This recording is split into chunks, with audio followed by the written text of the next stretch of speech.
میرے نبی کے پاس ایک عورت آئی، یا رسول اللہ میری شادی ہو رہی ہے، میرے خامند کا میرے اوپر کیا حق ہے؟ میری شادی ہو رہی ہے، میرے خامند کا میرے اوپر کیا حق ہے؟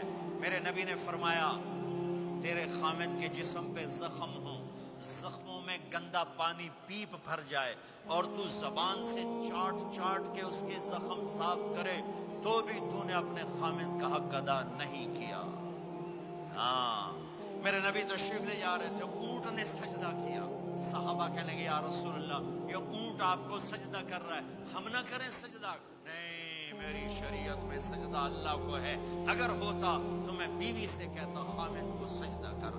تو میرے بھائی بہنوں، یہ محبت کے رشتے ہیں، یہ محبت سے پروان چڑھتے ہیں، یہ مقابلے سے نہیں چلتے، دھن دولت سے نہیں چلتے۔ تمہارے یہاں ماں باپ ہیں، اب نوجوان بیٹھے ہو، اگر ماں باپ ساتھ ہیں تو ان کی دعا لے لو، ان کی دعا لے لو، ان کی دعا لے لو۔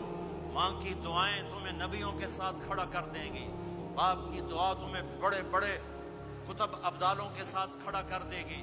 والدین کو خوش کرنا، جو صبح صبح والدین کی صرف ایسے جا کے دیکھ لے، نہ سلام کرے نہ حال پوچھے، بس یوں دیکھ لے محبت سے، صبح سے شام تک جنت میں 2 دروازے اس کے لیے کھل جاتے ہیں۔ صبح سے شام تک جنت میں 2 دروازے کھل جاتے ہیں۔ اگر آپ کے ماں باپ یہاں ساتھ ہیں تو اپنی جنت بنا لیں، ان کے مرنے سے پہلے اپنی جنت بنا لیں، ان کی